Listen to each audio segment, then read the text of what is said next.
Assalamualaikum warahmatullahi wabarakatuh. Perkenalkan, nama saya Muhammad Abdul Rahman, NPM 2351370 dari kelas 5C. Nah, pada video kali ini saya akan mempresentasikan hasil dari rangkuman video yang telah saya rangkum pada video Sandika kali, yaitu ada tugas pertemuan keempat mengenai React. Nah, pertama pada video tersebut memberi alasan kenapa React masuk akal. Nah, dia menjelaskan bahwa React adalah pustaka JavaScript yang sangat populer untuk membangun antarmuka pengguna UI yang interaktif, khususnya pada aplikasi satu halaman atau single page application atau SPA.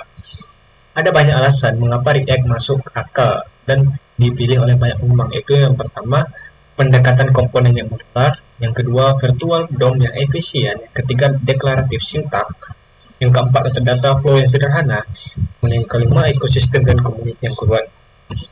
Kemudian ada juga alasan kenapa memilih React. Yang pertama itu adalah pendekatan komputer yang modular. React memungkinkan kita memecah UI menjadi komponen-komponen yang lebih kecil yang dapat digunakan kembali dan dipisahkan berdasarkan fungsi. Ini menjadikan pengembangan lebih efisien dan memudahkan perawatan, pengujian, dan peningkatan aplikasi. Yang kedua adalah virtual DOM untuk efisiensi.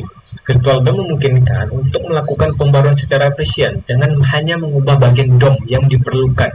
Pendekatan ini meningkatkan performa aplikasi, terutama dalam aplikasi yang memerlukan banyak interaksi dan pembaruan data secara real-time. Ketiga, ada sintak deklaratif untuk kode yang lebih bersih.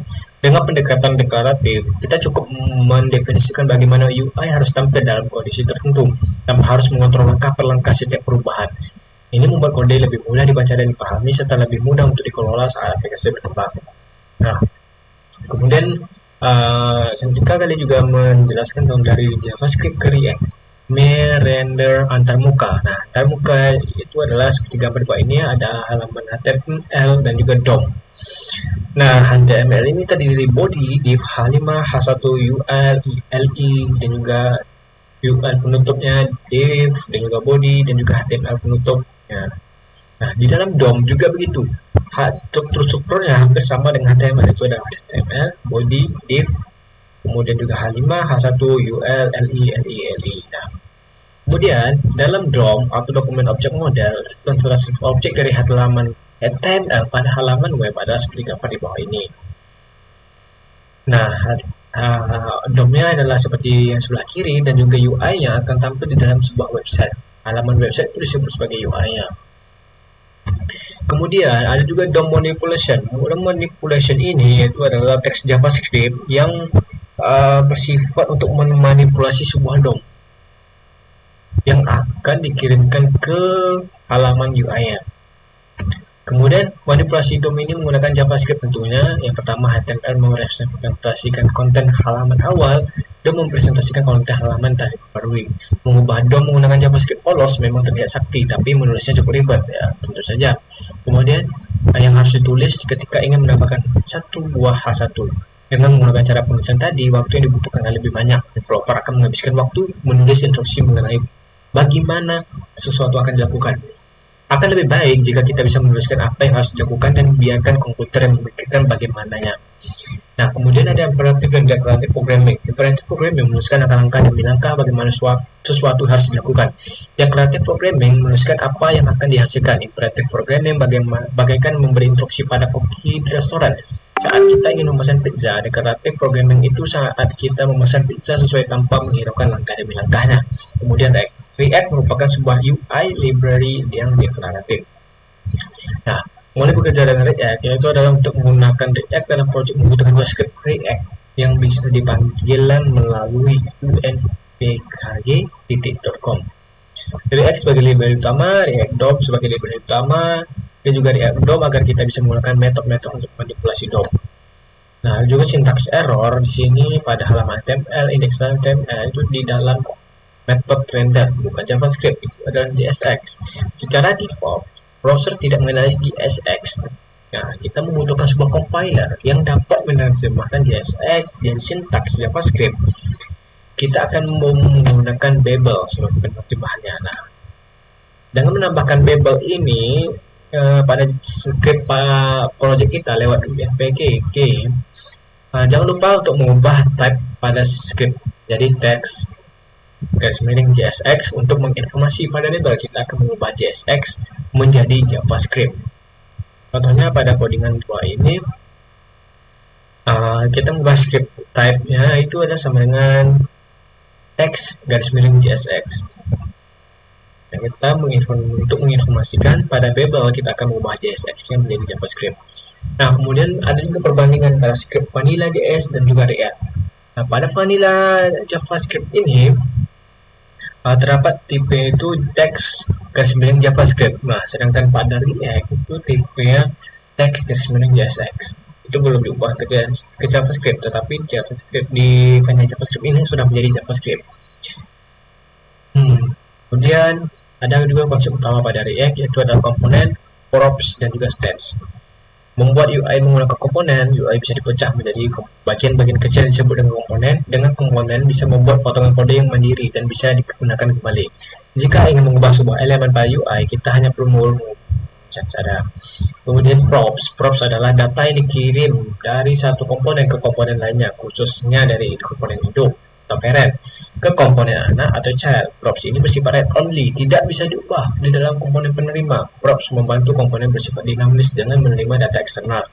Nah, ada juga penggunaan dari props ini adalah seperti pada codingan di bawah ini, yaitu adalah greeting name Alice, yaitu greeting name Bob yang akan menghasilkan output pada gambar sebelah kanan itu adalah hello Alice, hello Bob. Nah, sebelumnya padahal di sini untuk mencetak output yang akan dihasilkan ini, kita hanya mencetakkan pada bagian H1, yaitu adalah hello props.name. Nah, props.name ini didapatkan dari function app-nya, yaitu pada bagian returnnya ada name-nya sini Alice dan juga name-nya Bob. Nah, itu yang akan kita panggil, yaitu dari variabel greeting-nya. Greeting-nya itu merupakan bagian dari props. Nah, akan kita panggil di dalam return H1 hello, props.name. Nah, maka akan mengeluarkan nama-nama yang ada pada props dalam variabel greeting. Kemudian jika ada stats. Stats ini adalah objek yang menyimpan data atau informasi tentang komponen yang dapat berubah beriring waktu.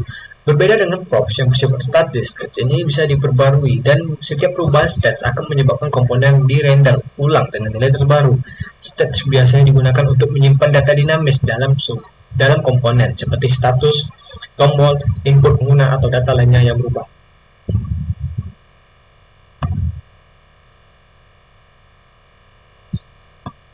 Nah, kemudian ada contoh penggunaan dari stats.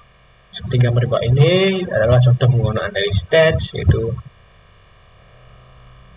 inisiasi statsnya itu dengan menggunakan set count, yaitu dengan nilai awalnya itu adalah 0. Kemudian juga fungsi untuk menambahkan nilai count, yaitu count increment, yaitu increment akan menambahkan nilai sebanyak apa yang kita mau.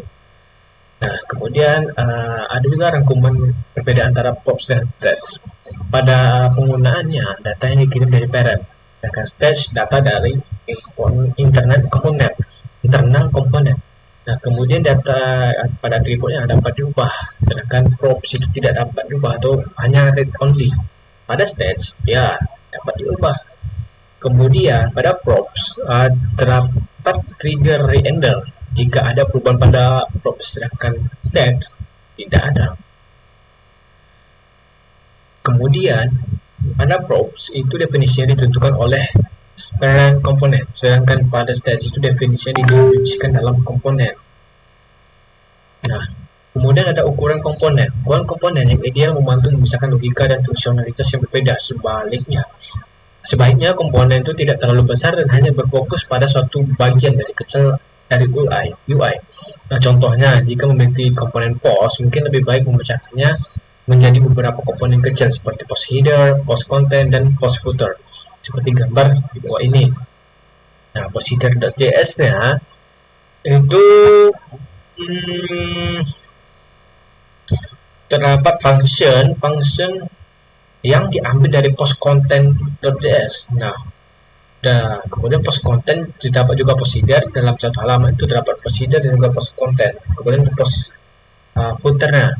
Nah, pada bagian gambar kiri kanan itu adalah tempat untuk pemanggilannya. panggilan dari post header, post content, dan post footer yang akan dipanggil dalam satu halaman.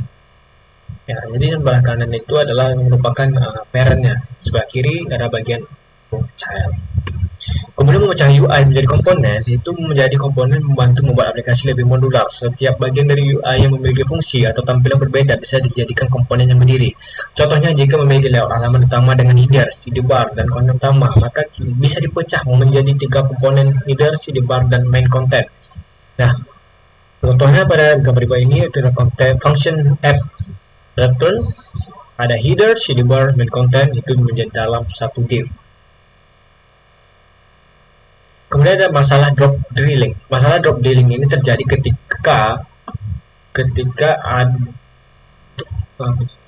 masalah drop drilling ini terjadi ketika mengoper data dari komponen induk ke komponen yang jauh di dalam hierarki. Ya, ini membuat harus diteruskan melalui banyak komponen perantara. Dan hal inilah menyebabkan kode menjadi sulit dipelihara. Contohnya ingin mengirim username dari app ke profil yang ada di bawah beberapa level komponennya. Kemudian untuk mengatasinya, yaitu kita bisa menggunakan konteks API untuk mengolah stats global atau dengan composition di mana komponen dapat menerima elemen lain sebagai children. Contohnya itu menggunakan konteks API. Pada bagian bawah ini terdapat konteksnya menggunakan konteks API. Nah, kemudian ada komponen. Kontainer komponen mengelola logika dan data, lalu mengirimkan data tersebut ke komponen presentasional. Hal ini memisahkan logika dari tampilan. Contohnya, to-do container memegang logika untuk mengolah daftar tugas dan memberikan data ke komponen to-do list. Kemudian implementasi pada project. Pada tahap ini, konsep telah dipelajari di implementasi langsung pada project. Setiap bagian UI yang dipecah menjadi komponen yang lebih kecil, lalu dikembangkan menjadi bagian project yang lebih besar. Contoh implementasinya itu di project Weibo. Misalnya, untuk menampilkan halaman utama bisa menggunakan komponen banner, kategori list, dan juga footer.